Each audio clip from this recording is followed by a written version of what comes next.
Joey, welcome to the show. Great to have you here. Hey, it's awesome to be here. Thanks for having me, man.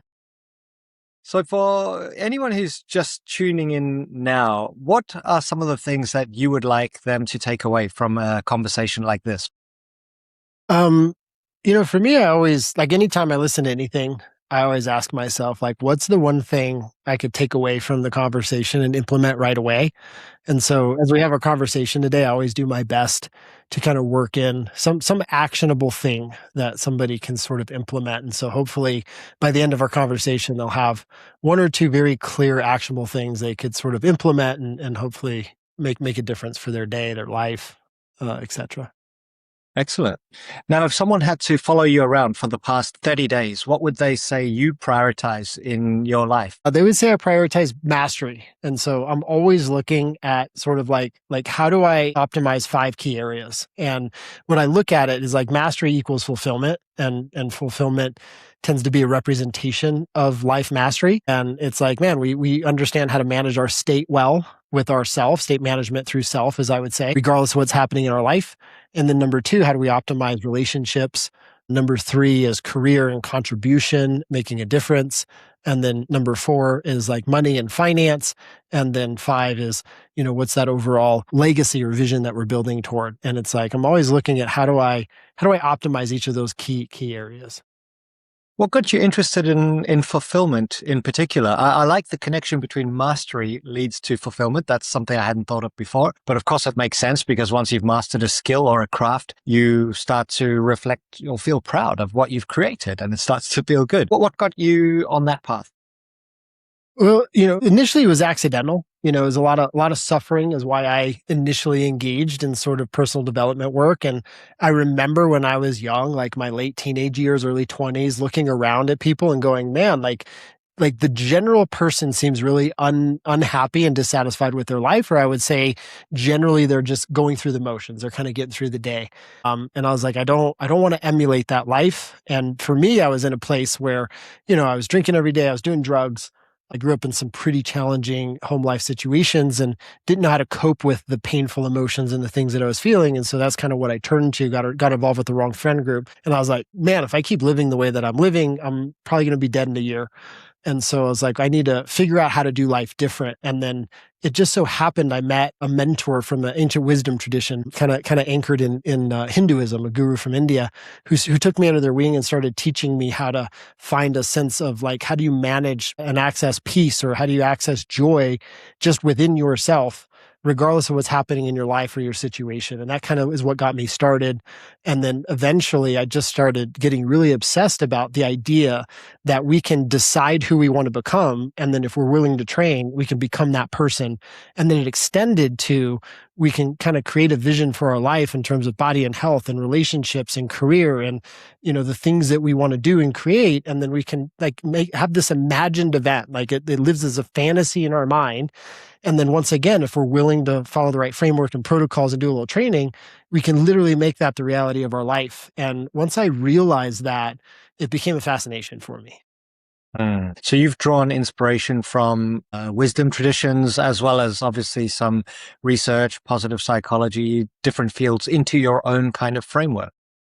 Yeah, what I would say, like what a lot of people say is like, we definitely have our own tools, techniques, strategies that we've come up with over the years that aren't necessarily anchored elsewhere. But I would say started with ancient wisdom traditions, learning inner training techniques, meditation, nervous system management, breath work, things like that. And then this was 22 years ago. And so meditation, mindfulness was not only not popular, but if you said meditation, people looked at you like you had horns coming out of your head, right? So I always was teaching people inner training. I never did meditation. And I found a world-renowned psychologist. I helped her daughter, who was on 3 medications. She was unstable. And she came to me and she's like, I just want to be normal. And I was like, listen, if you follow the protocols and the things that I can teach you, maybe in a year or so, you're off the medications, but I can't promise anything. About 9 months later, she was off all medications and she was functioning totally normally. And she saw the best psychologists in the country, the best psychiatrist, in terms of trying to help her with this kind of brain disorder that she had. So it piqued the interest of her mother, Dr. Liu, who then flew me out to LA and wanted to know, like, what did you do to my daughter that all these professionals weren't able to move the marker on? And when I kind of explained to her my process and my protocols and how I went through it, she's like, I want to send you some clients. And at the time, I had no idea who she was. Next thing I know, I'm meeting with people like Gary Shandling and, like famous actors and actresses and comedians and, CEOs of Fortune 100, 500 companies. And, she kind of really got my start by sending me all these clients. And that's, and she also taught me psychology. I kind of taught her what I knew around, kind of inner training. We traded a little bit. She introduced me to Harvard trained neurologist who helped me understand the brain science and neuroplasticity and the neurosciences and how all this stuff kind of fit together. And that's really where the protocols, came from, was this kind of merging of ancient wisdom traditions, modern psychiatry, and then the neurosciences. And then we just kind of, kept building from there is essentially, what happened. And when you do something for 22 years, I've now done this for 22 years. We got over 90,000 people go through our trainings. I think you can't help but get pretty good at what you're doing. Absolutely. Makes a lot of sense. So I've heard you mention an Albert Einstein quote, which is, you can't solve a problem from the same level of consciousness that created it. What does that mean to you? Well, I look at it as kind of interesting. Honestly, it's like I start with thinking about it like emotional competency and capacity. And so when we look at, like, if an average person looks at a lot of the challenges we face, day in and day out, and we look at the energy we bring to those challenges, like, it's a lot of times like, man, I'm really anxious about work, or I feel overwhelmed with the things I have to do, or, we're kind of wrestling with a marriage or our significant other. And, we want this depth of connection and this beautiful relationship, but resentment gets in the way and anger gets in the way. And it's like each of these emotions, like when you look at a challenge or problem in life, one of the things that's always a constant is there's a painful emotion that's there. And the thing with fear-based emotions or painful emotions that a lot of people don't understand is it compromises our cognitive ability and competency. And so, literally our creative thinking and critical thinking, creative thinking, and intuition shuts down when our fight or flight system is on. And the way we know if we're in that fight or flight response is we feel angry, we feel resentful, we feel shame, we feel guilt, we feel sadness. And what I've learned over the years is every one of those emotions is intelligence. And so, like, if you and I are having a disagreement or we're having a tough time and I notice that I feel angry or resentful, it's like my mind goes to a very rote way of thinking. It's like I have to defend myself, I have to be right, I'm gonna isolate. It's like the things that occur to me to do are never gonna produce the vision or the outcome that I'm looking to create. And then the mind obsesses about the past. It goes to what has happened and what's currently wrong. And if we learn to manage state and we can, before we change circumstance, if we could access compassion as an example, or a sense of faith in the future, a vision that we want to create, or even joy, even though we're having a difficult situation, love, it's like all of a sudden the mind thinks completely differently. Our creative thinking turns back on, our critical thinking, our intuition turns on, and all of a sudden we see the exact same situation from a completely different vantage point, a completely different lens. But then more important, very different things occur to us to do. It's like if I approach the person with compassion, it's like, I want to listen, I want to understand, I want to be there for them. If I engage that exact same situation with anger and resentment, I want to fight, I want to tell them why they're wrong, and I want to get away. And I'm like, I'm not even sure I should be in this relationship. Maybe I should divorce. And it's like, if we learn to access higher emotion, or higher consciousness, starting with leveraging emotion, we literally can make ourselves more intelligent by accessing a higher consciousness before we do anything else. And all of a sudden we can trust what occurs to us to do. Whereas a lot of times we literally can't trust what occurs to us to do because we're not operating from a higher consciousness or higher state. Makes a lot of sense. It's very aligned with my thinking around values. I kind of went on a similar journey to you and discovered that if in those moments of intensity, in those moments of challenge, distress, you can connect with a value, like I am a kind person, I am a creative person, you can rewrite the story. The action is not by default, it's by design. Is this somewhat aligned with your approach? Yeah, I think that reinforces it, like those values that we come up with, I think, often come from moments of clarity when we are in a higher state, like when we feel joy, we feel faith, we feel inspiration and peace. And I think of them as principles. Like I always say, hey, we should all have our set of principles that's our playbook for life, so that it's like, hey, when I live this way or I live by these principles, right? It's like one of my principles is I want to always be able to look myself in the mirror and feel great about who I was and what I did.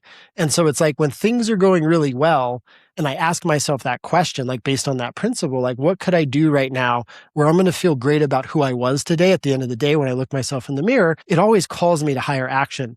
And then when, it gets difficult or there's a really big challenge with my business or with somebody that I care about, and I ask that same question, I'm like, hey, Joey, like, what's the action you could take here that you're going to look in the mirror at the end of the day? And even if it doesn't work out, you're going to feel great about who you were. I find that like that guiding principle or what you're thinking as values has always worked for me to not only move through difficult situations but it also, has proven out that it produces a great result as a byproduct of leveraging that principle when faced with challenges. And then when life is going really well, it tends to, for a majority of the time, make sure life keeps going well and I don't start missing the mark.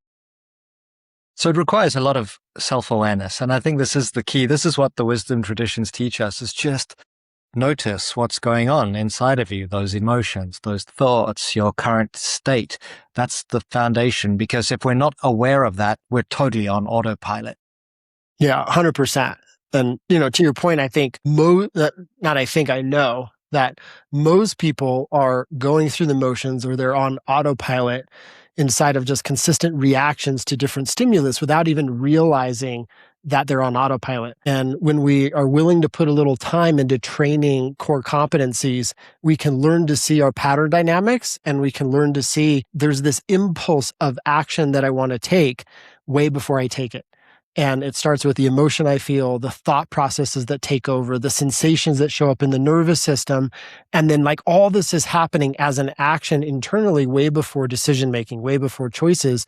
And so if we can learn to see those mechanisms, but then take a next step and turn those mechanisms off, and then condition and train the unconscious mechanisms that are going to work on our behalf so that we're predetermining our choices and decisions and aligning those choices, decisions with the outcomes we want to get, then the game changes.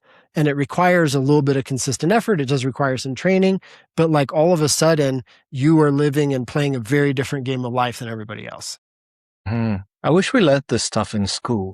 Why did it have to take me 20 years to figure out that you can change the story and change how you act or react? It's really quite interesting that this is not a core competency for all humans. Yeah, it's fascinating to me, actually. It's like the most important things we don't learn in school. It's like we all have emotions, but none of us are taught how to manage them, what to do with them, how to condition them, how to train them.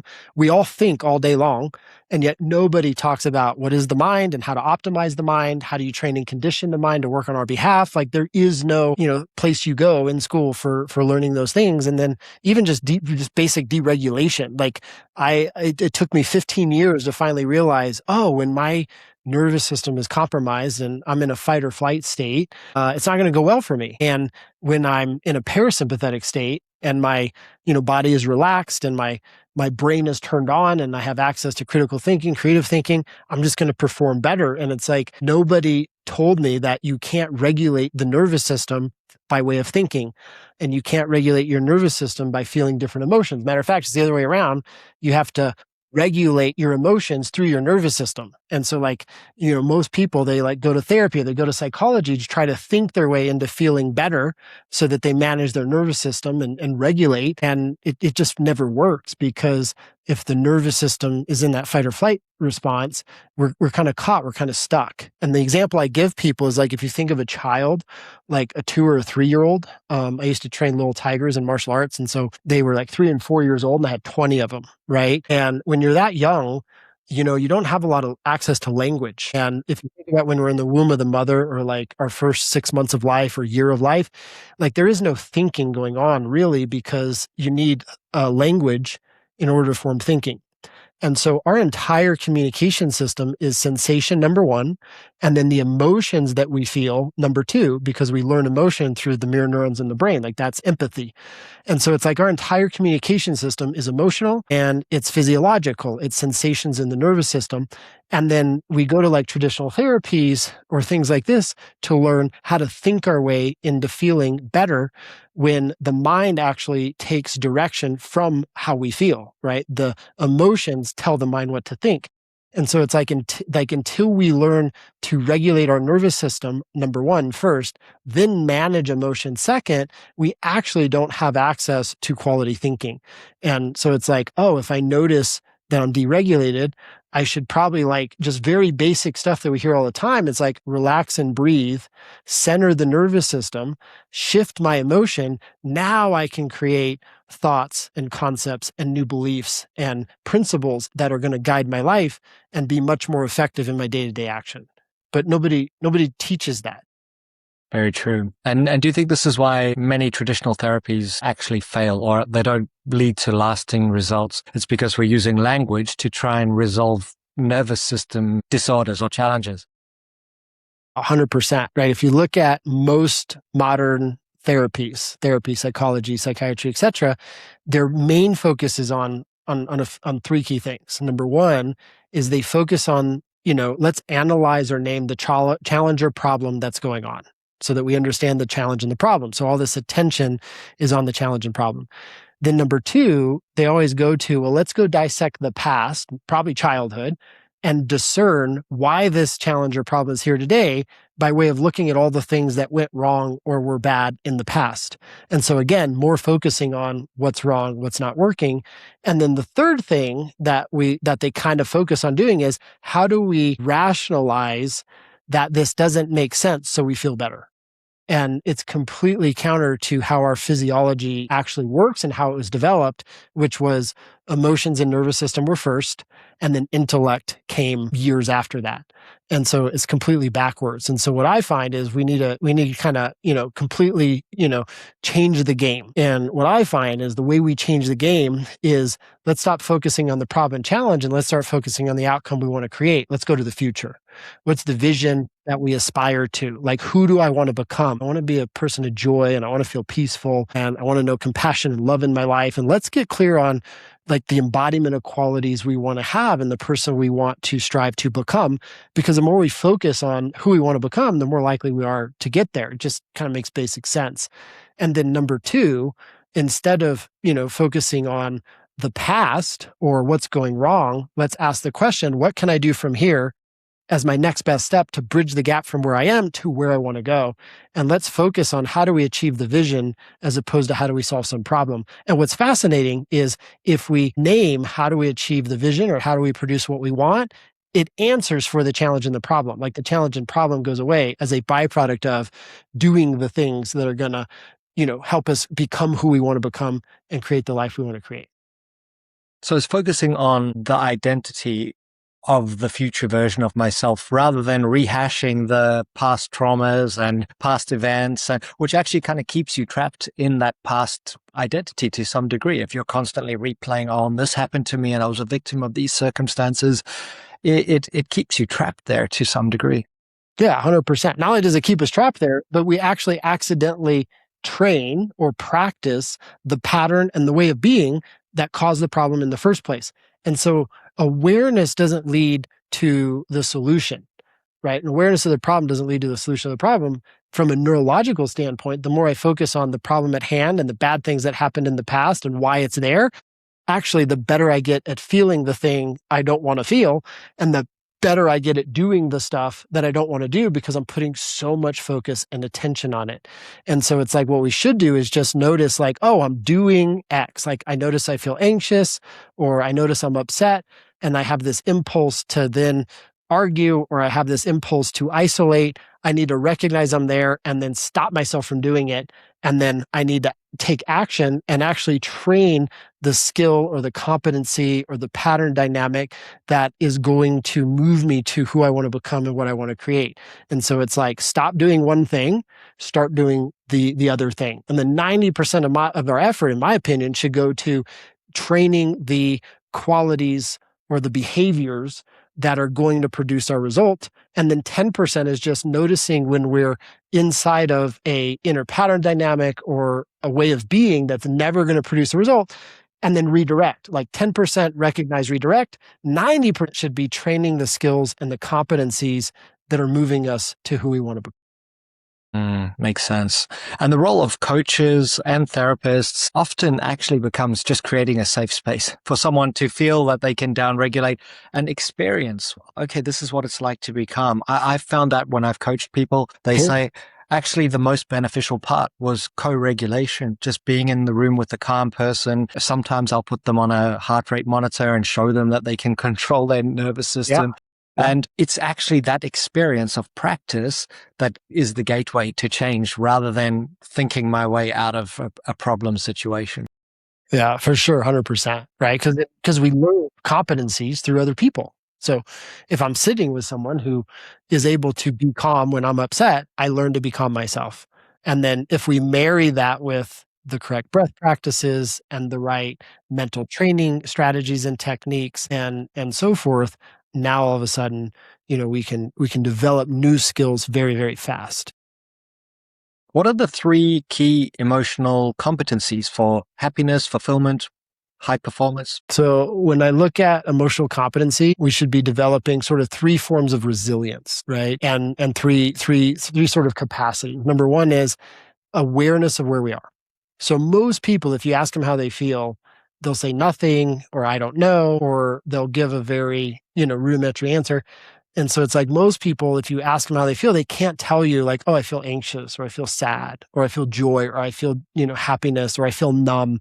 And so like competency number one is an awareness of the feelings that we're having. Do I know where I am emotionally? We're always feeling something, men and women, but we don't always have the ability to know where we are. Right. Then number two is when we're in a fear-based state, can I deactivate or find center? Right? Can I manage my nervous system and go from the fear-based state or deregulated to regulated and centered? And then three is, can I activate and turn on a love-based state, such as joy and peace and compassion and serenity and love and all those wonderful things, and know that I'm there? And can I access those states? Can I turn those states on? And what a lot of people don't realize is this isn't like a natural event. Like people don't just naturally feel love or naturally feel anxious. It's like we train and condition different emotions based on very specific and key things that we do.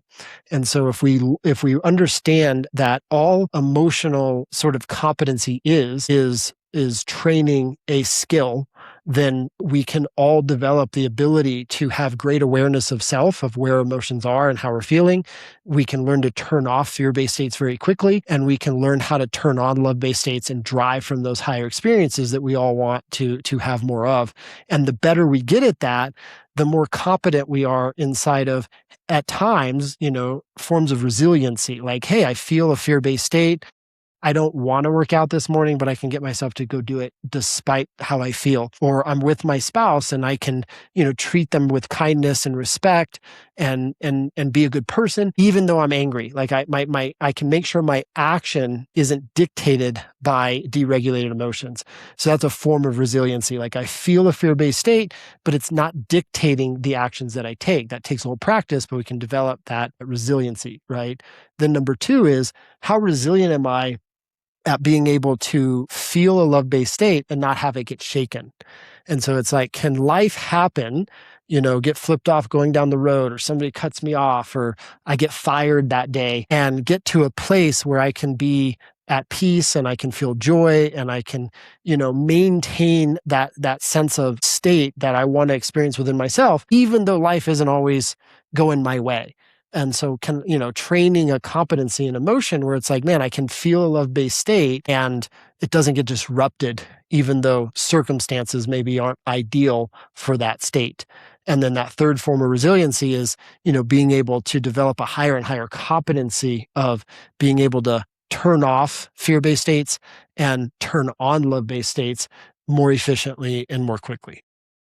So less fear, more love, as a kind of operating system for life, whereby you're not giving away all of your power every time something happens. You're having a meltdown, becoming a victim to the world. You know that at the center, I am this person, this is my identity. And I suppose based on what you said already, will I be proud of myself later when I reflect on how I acted right now? And that's quite a powerful mindset for everyday work life existence. Yeah, I look at, and what I've learned and training people through the years, and as well as myself, is like it's like it's kind of like pickleball. Like everybody's into pickleball these days, and they like Yeah. people just love it. It's like a very interesting trend that's happening right now. And it's like my fiance and I, we don't really play a lot of pickleball. She wants to go sign up for this like pickleball club where we're going to learn the sport because all our friends are doing it. And it's like if you want to get good at pickleball, you go learn how to swing the racket, you learn the rules of the game, you practice it, you get better. People don't look at emotion and leveraging the mind and the nervous system the same way, where it's like, Mm. no, just learn the right mechanics and the right practices to do. You will train and develop a very high competency and get very good at this. And those who train the right things are very good at it. Those who haven't known to train the right things or haven't put the right time in to do it, they're just not as good at it.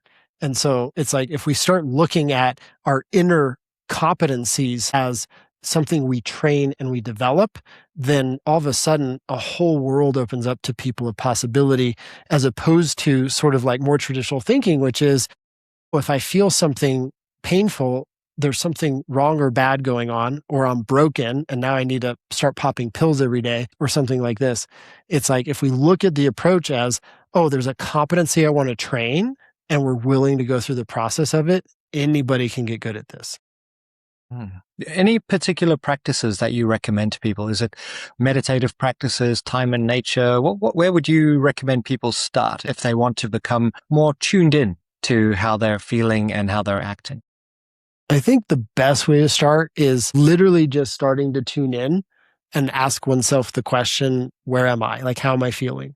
Instead of waking up first thing in the morning and grabbing the cell phone and looking at Instagram or email like right away, put the cell phone away. And as soon as you wake up, sit up in your bed, close your eyes and go, what emotion am I feeling this morning? What am I driving from? Most people, when I give them this basic exercise, it's like, Joey, I'm like super anxious as soon as I wake up and I'm overwhelmed and I'm sad. And they've not even realized that's what's there upon waking. And so what happens is we develop these unconscious coping mechanisms where it's like, if I wake up and I feel anxious or I feel overwhelmed or I feel afraid or I feel angry or disappointed or sad or depressed, it's like I can grab that phone and then sort of manage the emotion through a coping mechanism because I distract myself from how I feel. I look at the phone and I engage with Instagram or Facebook or whatever it is I engage with there, and then I get that dopamine hit from the screen. And so like the phone really does become like a drug or things of that nature, right? And so it's like, man, let's give ourselves some space to start with just carving out time for the most important person in your life, which is yourself,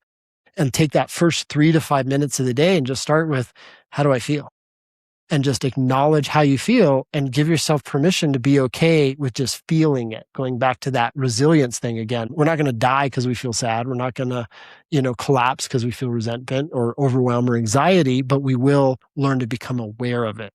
And then once we're aware of it, now we can start learning how to regulate it. And what I always recommend is the best way to regulate is, as simple as deep breathing or four-sided breathing to start, right? Where, as simple as like touch the tongue to the palate of your mouth, take a gentle 3 to 5 second breath in through your nose, pause at the top, exhale 3 to 5 second out through the nose, pause at the bottom, do your best to breathe from your abdomen. And if you're concentrating on that breath technique, tongue touching the roof of the mouth, inhale for 4, pause, hold, exhale for 4, pause, hold, while relaxing the body, you're going to learn to access calm or a little sense of peace. And so it's like, if we want to start training, first step, most important, where am I? And then if we add another layer to that, it's like, do 5 or 6 check-ins throughout the day. Mid-morning, take a pause for 30 seconds. Close your eyes. How do I feel? And see what emotion is present. Mid-afternoon, how do I feel? See what emotion's present. A little in the evening, same thing. How do I feel? See what emotion's present. So you start picking up on what is driving internally as opposed to just trying to manage the actions you're taking. Like a lot of people, they go, I want to get healthier. And they go, man, I'm going to eat salad instead of ice cream. And it just doesn't work because they try to force themselves to eat the thing they think they should eat. And they start with action as opposed to going, man, what do I feel right before I eat ice cream? I feel overwhelmed. Oh, I feel sad. I feel lonely. Okay, well, why don't we manage that sadness and that sense of loneliness? Because then I bet the impulse for the ice cream goes away, right? Or whatever Mm. other action we're looking to sort of engage in. So I think the first competency, if somebody wants to start working on themselves, is awareness training, and to understand that it's a skill. It's not something that just happens.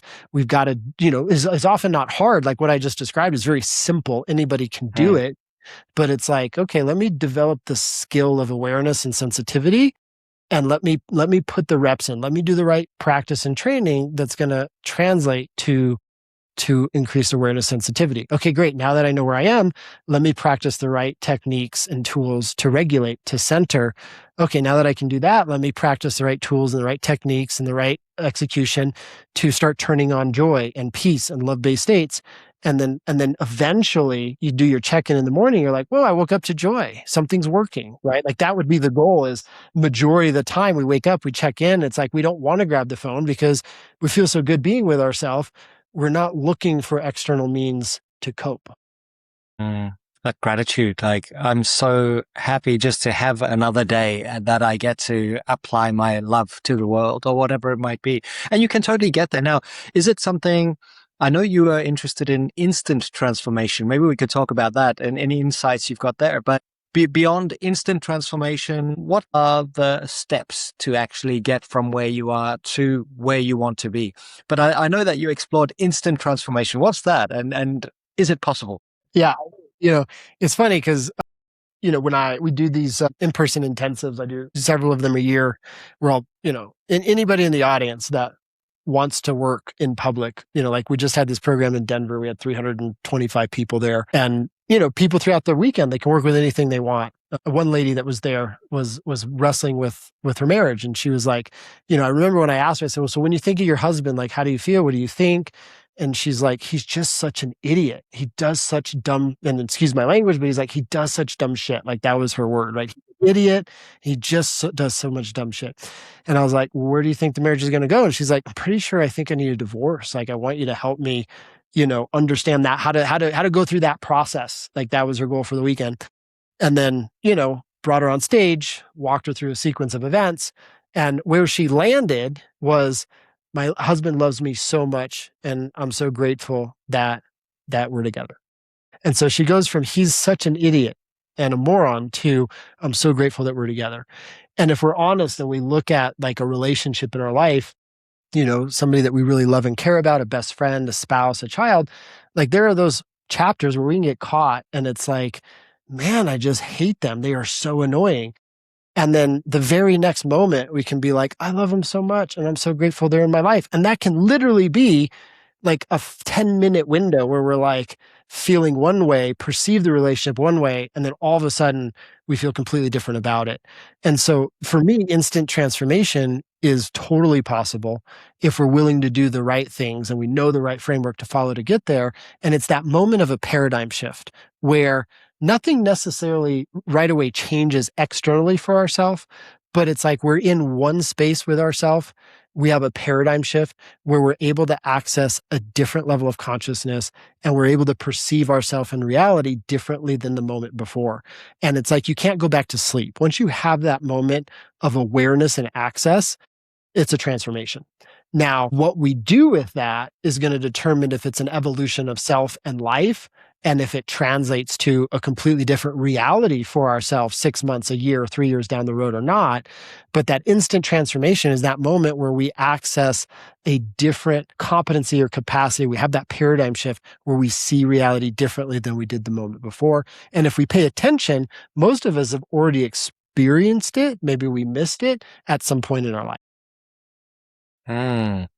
It reminds me of Dr. John DeMartini, who came on the show, and he was talking about polarities and how sometimes just identifying the role you played in a situation where there's blame towards someone else Mhm. or resentment towards someone else, or just looking at it from a completely different perspective can provide you with that moment of insight that enables you to change patterns, because we live in a society where things are quite disposable. Relationships are disposable. I can swipe left or right. I'm not sure which is which, but we're not really willing to spend the time to put in the work to analyze ourselves and what we can actually do better starting now, not just, as we said, rehashing the past, but going, Right. from today. There's an example. So I've been thinking a lot about the predictive brain. So the brain is a prediction engine. And if you're running a prediction and the other person's running a prediction and they both are predicting an argument, chances are when you connect, there's going to be an argument. But through state, you could just grab hold of someone and give them a big hug. And it changes the entire atmosphere. It changes everything. The brain follows the state that you're in. So that's a very interesting idea. Yeah. I always look at it like if we break down pattern just physiologically, it's like, again, if we go back to the womb, it's like emotions were first. Right. So it's like, okay, if emotions are first, I need to learn to manage emotion first if I'm going to change my behavior or get different outcomes and results in my life. Then after I learn to manage emotion, it's like, how do I, regulate nervous system? Because if I'm in a sympathetic response and I'm caught in fight or flight, it's like we call it freeze, flee for a reason, right? Fight, defend, freeze, right? It's like we're going to do one of those things. And so it's like, okay, we need to regulate the nervous system so that we get into rest, digest, and recovery, right? And we can think again. So it's like, okay, let me regulate nervous system, and emotion is step one. Okay, now that I've done that and I've developed some good competency around it, now let's see what are the core thoughts or beliefs or principles that I need to anchor to in the way that I look at my life, look at the world, and drive myself, right? Which then becomes language, which then becomes action. It's unintuitive, but it makes complete sense. People often start with the thought and then try and work backwards. So for someone out there who's looking for transformation, I know you talk about 4 things. Maybe you could share it with the audience. Yeah, if we look like after the years of doing the work I do, it's like there's 4 things that always happen when somebody redefines themselves, transforms their life, right? Creates a new outcome. And number 1, it's like we get clear on what we need to stop doing. And it's interesting because what I find is oftentimes when I want to create a new result, I may not know what I need to do to get there, but I can clearly identify things that I know aren't taking me there, right? So it's like when I accidentally first, sort of leverage these 4 things, it was accidental. I remember looking around and going, well, when I drink, I end up doing things that I don't like. I hurt people, when I'm high all the time, like we end up engaging with the police and almost getting arrested. Like nothing good is coming of this. And so it was like, great, I'm going to stop drinking. I'm going to stop doing drugs. And the core people around me, whom this is their way of being, they're not changing it. I need to stop hanging out with these people. So it's like I came up with a list of here are the things I need to do. And it's funny because I came up with a list at 3:00 in the morning when, I'm pretty sure I came close to overdosing and killing myself, which kind of was my wake up call where I was like, I need to do something different. And I created this list of stuff I was going to stop doing. And so I stopped drinking. I stopped doing drugs. I moved out of we called it the party condo. And I stopped engaging with that group of friends. And initially I had nothing to do. It was just like this void, right? But then what it forced was the second thing, which is, oh, I need to start doing something I haven't done before. And so it was interesting because I naturally started doing inner training or meditating and not even realizing that's what I was doing. And I started asking myself the same question, like, who am I? Who do I want to be? And why am I here? And the more I asked myself, who am I? Who do I want to be? And why am I here? It was like, well, I want to be a person of peace and I want to be confident and I want to do good things in the world. And I think I'm here for something more than the way I've been living. And so it like my mind started to go to the future and the vision of what I wanted to create. And so that was a new thing that I hadn't ever done before. And that ultimately led me to working with my first mentor. So it was like, we've got to do something we haven't done before is number 2. Number 3, we've got to be willing to be afraid and then take action despite that fear. And I remember getting an invitation from somebody that I met at like it was like an expo that my dad invited me to go to, and he was trying to build this business selling like a herbal painkiller or tincture. And I met the keynote speaker there who lived in Boulder at the time, and I was living in Wichita. And a few months later, he invited me to move to Boulder and sort of be a live-in student with him and learn what he called the healing way.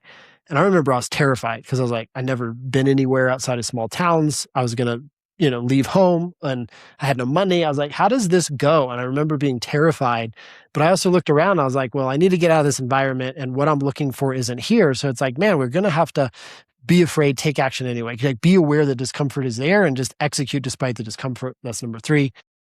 And then number 4, we got to know what we're moving toward. And so for me, it wasn't an external thing initially. I anchored to one state. It was like, what do I need to do to find that sense of peace and fulfillment within myself? And that was sort of the guiding question or vision that I set for myself, is what do I need to do to find peace? And it's like all of a sudden I just started noticing, because I had this anchor, well, this doesn't really create peace, and well, this does, right? And it was like I just started sort of regulating myself in ways that I would have never even noticed to do if I didn't orient to training this idea of peace. And so it's like, know what your vision is, prioritize that vision over everything else. Like, make it the thing that's most important. It's not that you can't do other things. You're just going to do the things that ensure vision happens first. Then you can do all the other things. So be aware of what you're doing. Stop doing the things that aren't moving you. You got to stop doing something you're currently doing. Start doing something that you haven't done before. Be afraid, uncomfortable, take action anyway. Anchor obsessively to the outcome, the vision of who you want to become and the life you want to create. Repeat. Okay. It's pretty clear. It's pretty clear. Why is peace so important for you? It was, I grew up in some pretty challenging situations. Like I said, a lot of violence in my family, a lot of anger, people in jail, prison, people dying, getting shot, things like this. And I remember, just always being hyper vigilant, and I learned a lot of anger and rage. And so like back in the day, if you would have, kind of said something wrong to me, I might have actually punched you or elbowed you in the face. So I got in a lot of fights, and I was pretty out of control. And I remember just thinking to myself, like, I just want to know peace. Like, I just want to feel okay, and not this sort of like inner intensity or rage that seemed to be there all the time for me. And I didn't even know what peace was. Honestly, it's like I was a kid, I was 19 or 20 when I sort of named this for myself. And I remember I watched like Kung Fu, The Legend Continues. It was this like series, this TV series in the 80s. And the monks talked about peace, and they seemed to be happy. And so I was like, great, I need to find peace. And so I sort of started anchoring or focusing on this idea of peace, because instinctually I was like, I'm not going to hurt people if I feel peaceful within myself. And I'm not going to hit people if I feel peaceful within myself. I'm not going to hurt myself if I feel peaceful within myself. I just realized that like people who are at peace with themselves or feel peace aren't destructive. And it feels good. They're not in pain. And I wanted out of pain, and I wanted to not continue to hurt the people that I cared about, including myself. And so it was like, I just sort of knew if I anchored to peace, I would feel better, number 1. But then number 2, I knew I would treat people. Makes sense. Makes sense. It's interesting. Peace is something that I've identified as being really important. I've been through some really intense phases of life over the past few years, and it really feels like now the longing is for not in action, like I want the intensity, but with a level of contentment and appreciation rather than just mindless hustle. Yeah. And it's really interesting, but you have to start by actually living as a peaceful person. It doesn't happen by default. You have to create time. So I go for a walk on the beach every morning and don't feel guilty about it, and make sure that I have a nap on the weekends. And if you start implementing the practices, the identity follows. It's 100%. kind of simple.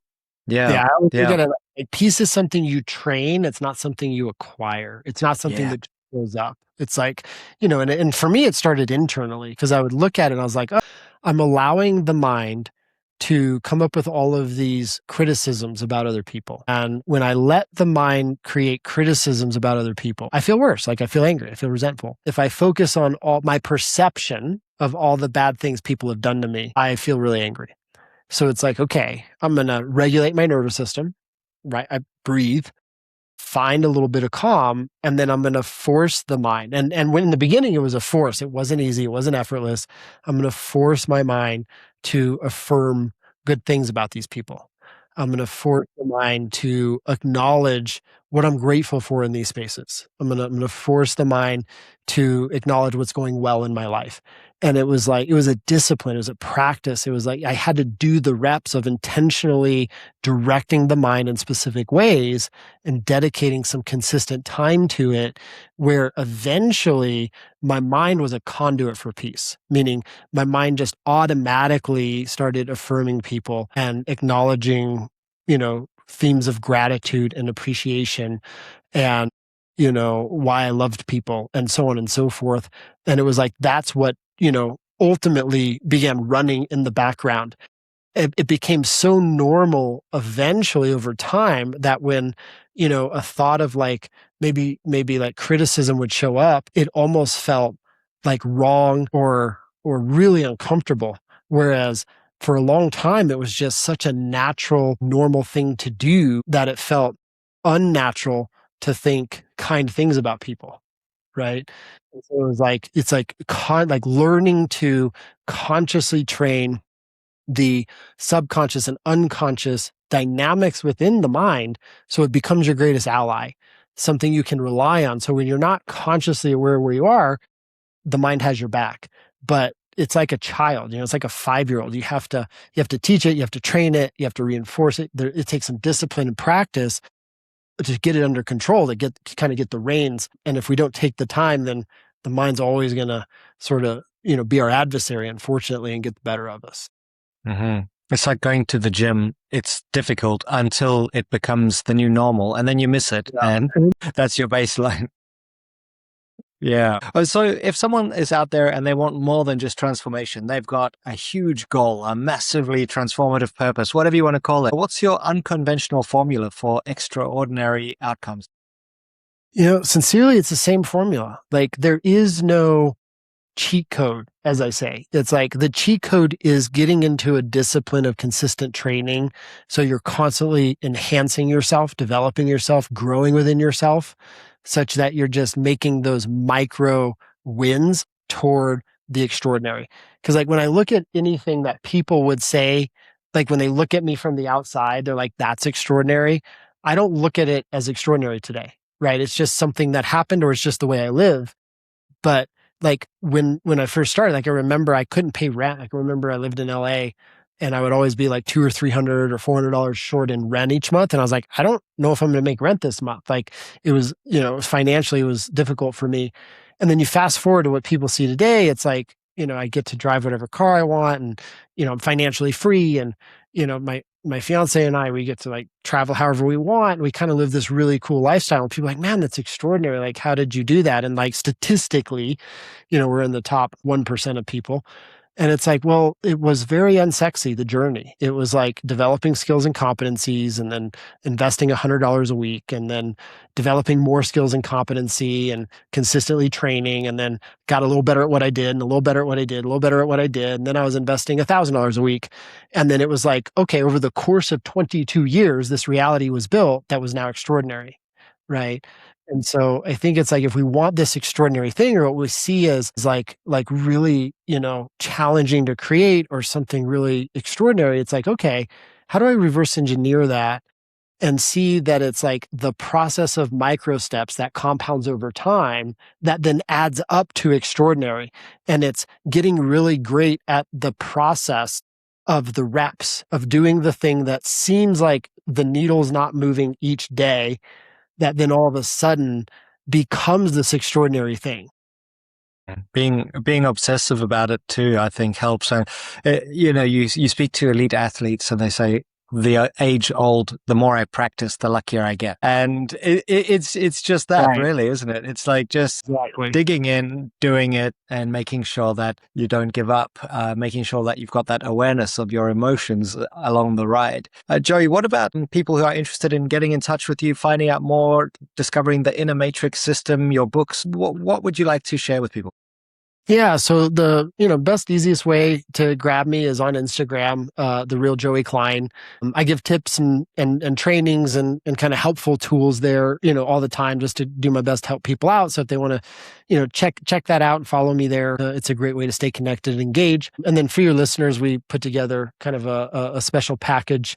If they go to joeyklein.com / I think at Flame Podcast, then they can get access to a complimentary what we call pattern fix training. And basically we'll set them up. It's a 60-minute training with one of my top trainers. I've trained them all personally. And basically people usually pay $9.97 for this. It's completely complimentary, free for your listeners.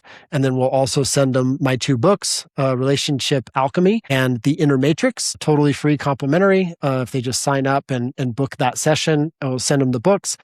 The books are like a manual. It's like, hey, here's the tools, techniques, and strategies that work. Here's the science behind why this works. And so I wanted the books not just to be a cool read, but like if somebody actually took the book and wanted to just study it and apply the training, it could be a self-transformation. So that's a great way to kind of get connected and see what this is all about. In that pattern fix training, they'll help people understand like what's that inner pattern driving that people can't see. They'll help them discover it, but then they'll also give them a playbook on what they can do about it and things they can start applying right away. And hopefully we move the needle for them. Excellent. Thanks so much. All of those links are in the show notes. So Joey, before we wrap up, if there are any last messages you'd like to share with those who stuck with us all the way to the end, what might it be? One thing I would say is like, if you're looking to move the needle, just pick one thing that you can do and just get started. Like maybe it's that awareness check-in that you do every morning, commit to it for the next 60 days. It'll build momentum towards something else. You gave a lot of great ideas too, a lot of great tips that people could apply and take action on each day. And so it's like, don't think about doing 20 things, but it's like, man, what's the one thing I could do and start applying that'll just build momentum, and that'll tend to cascade to other things. Joey, thank you so much. Everyone, do check out the links in the show notes, and we'll see you next time. Thanks. Cheers.